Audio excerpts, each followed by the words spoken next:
مدینے سے مکہ پہنچے، مکے سے کوفے کا سفر اختیار کیا اور اعلان کرتے جا رہے ہیں جاؤ میں اپنی وعدہ گاہ کی طرف جا رہا ہوں۔ آخر وہ وعدہ گاہ آ گئی، 2 محرم کو وہ وعدہ گاہ پہنچ گئے، منزل کی ہے حسین نے، یعنی قیام کیا ہے۔ اور جب قیام کے بعد چلنے لگے، حسین جانتے ہیں یہ کون سی زمین، لیکن واقعے کو رقب ہونا ہے نا تاریخ میں۔ سواریاں بدلی گئیں کیونکہ کوئی سواری آگے نہیں بڑھتی، 1 2 3 4 5 6 7 سواری۔ حسین نے پوچھا آس پاس کوئی قبیلہ ہے؟ بتایا گیا بنی اسد کا، بلا کے لاؤ۔ بنی اسد کے لوگوں کو معلوم ہوا کہ فرزند رسول آئے ہیں، جمع ہو گئے آگے۔ پوچھا اس زمین کا نام بدل بدل کر بیچارے بتا رہے ہیں، اور ہر جملے پہ کہتے ہیں کہ فرزند رسول آپ جتنا جلدی ہو یہاں سے چلے جائیے، یہاں سے چلے جائیے۔ ماریا، شت الفرات، نینوا، نہ معلوم کتنے نام کہتے ہیں، 8 10 نام بتا دیو، اتنے نام ملتے ہیں کربلا کے تاریخ میں۔ اور حسین بار بار کہتے ہیں اور کوئی نام، اور کوئی نام، اور کوئی نام۔ ایک نے دبے لفظوں سے کہا مولا اسے کرب و بلا بھی کہتے ہیں، اس قطع زمین کا نام اسی لیے کرب و بلا رکھا گیا کہ یہاں سے کوئی نبی یا نبی زادہ خوش نہیں گیا، یعنی بغیر تکلیف بغیر مصائب دے کے یہاں سے نہیں گیا، مولا ہم آپ سے دست وسطہ التجا کرتے ہیں جتنی جلد ہو یہاں سے چلے جائیے۔ بس حسین یہی سننا چاہتے تھے۔ جیسے ہی بتایا گیا کرب و بلا، حسین سواری سے نیچے اترے کہتے ہوئے انا للہ و انا الیہ راجعون۔ عباس بٹھا دو سواریاں، ناقے بٹھا دو، سامان اتار لیا جائے، خیمے نصب کر دیے جائیں۔ یہی وہ جگہ ہے جس کا حسین سے وعدہ ہے، یہیں ہمارے خیمے نصب ہوں گے، یہیں ہم قتل کیے جائیں گے، یہیں ہمارے مزار بنیں گے، قیامت کے دن یہیں سے ہم اٹھائے جائیں گے۔ حسین نے حکم دے دیا، فضہ پہنچی، ثانیہ زہرا یاد فرما رہی ہیں، محمل میں ہے ابھی، ناقے پر محمل میں ثانیہ زہرا بھی بیٹھ گئی۔ پہنچے محمل کے پاس حسین، گھبرائی ہوئی آواز ہے ثانیہ زہرا کی، بھیا جتنی جلدی ہو سکے یہ زمین چھوڑ دو، جب سے یہاں آئے ہیں میرے دل کو قرار نہیں ہے، اس مٹی سے مجھے آپ کے پاک لہو کی بو آتی ہے۔ حسین نے سر جھکا کے کہا نہیں بہن، اب ہم کہیں جانے والے نہیں، یہی وہ زمین ہے جس کا ہم سے وعدہ کیا گیا۔ وہی بتایا سارا واقعہ، وہی واقعہ ہے۔ ثانیہ زہرا سے فرماتے بہن جو تم بھی سنتی آئی ہو میں بھی سنتا آیا ہوں، یہ وہی سرزمین ہے، وہی سرزمین ہے۔ واپس آئے، بلایا، پوچھا بنی اسد سے زمین کس کی ہے؟ کہا ہماری زمین، ہماری ملکیت کا سودا کرو، میں خریدنا چاہتا ہوں۔ وہ کہتے ہیں فرزند رسول ہم آپ کو ہبہ کرتے ہیں، یوں ہی دیتے ہیں۔ کہا نہیں، سودا کرو، روز کی قیمت، یعنی جو اس زمانے کی قیمت تھی، اس دن کی قیمت تھی اس زمین کی، 60,000 درہم میں سودا ہوا، مکاتبہ ہوا، قبالہ لکھا گیا، اور اس کے بعد زمین کا قبضہ آ گیا حسین کے ہاتھ۔ میری زمین ہے، یاد رکھنا میری زمین ہے، قیامت تک یاد رکھنا کربلا میری زمین ہے۔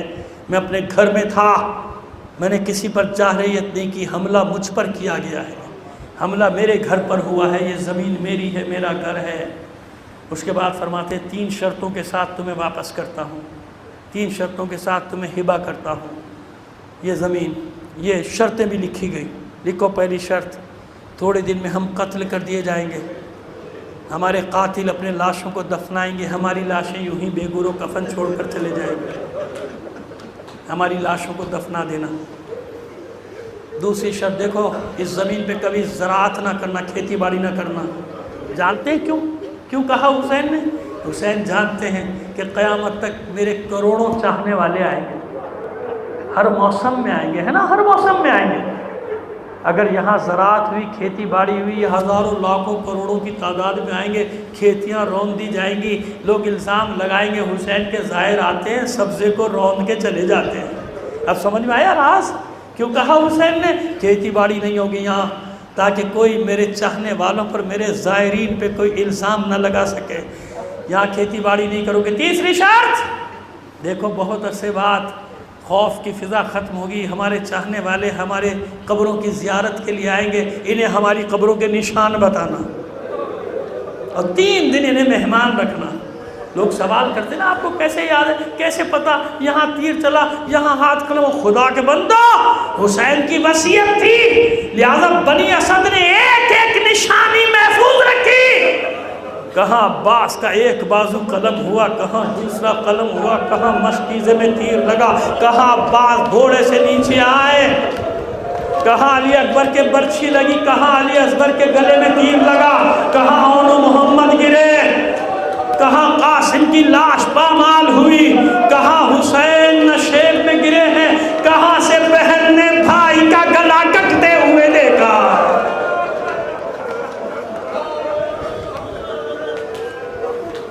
نشان بتانا، مہمان رکھنا۔ اور عزادارو جانتے ہو نا کہ آج تک کربلا کے لوگ، کربلا کے اطراف کے لوگ تمہاری راہوں میں پلکیں بچھائے بیٹھے ہوتے ہیں یا نہیں؟ اپنے گھر میں جو کچھ ہوتا ہے لے کر آ جاتے ہیں، ہاتھ جوڑتے ہیں تمہارے پیر دباتے ہیں، تمہارے پیروں کی خاک اٹھا کے سر پہ رکھتے ہیں۔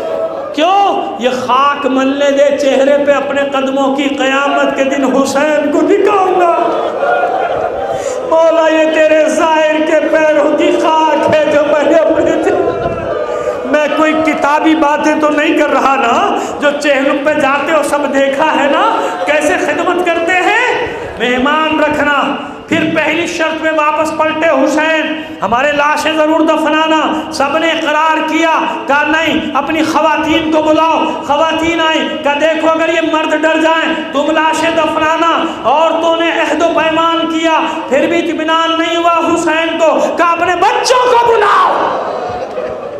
یہ بچے چھوٹے چھوٹے بچے، اس فرش عزا کے گلشن کے یہ ننھے ننھے پھول، انہیں کم اہمیت نہ دیا کرو۔ سمجھو حسین نے انہیں کیا مقام دیا ہے۔ بچوں کو بلا لیا، حسین زمین پہ بیٹھ گئے، بچوں کے برابر آ گئے، بچوں کے جھرمٹ میں ہیں، کوئی بچہ اس زانو پہ، کوئی بچہ اس زانو پہ، کسی کو پیار کر رہے، کسی کے سر پہ ہاتھ پھیر رہے۔ جب بچے مانوس ہو گئے تو اب حسین فرماتے ہیں اے بچوں دیکھو اگر یہ بڑے ڈر جائیں ہمارے لاشیں نہ دفنائیں تو تم تو بچے ہو نا چھوٹے چھوٹے، کھیلتے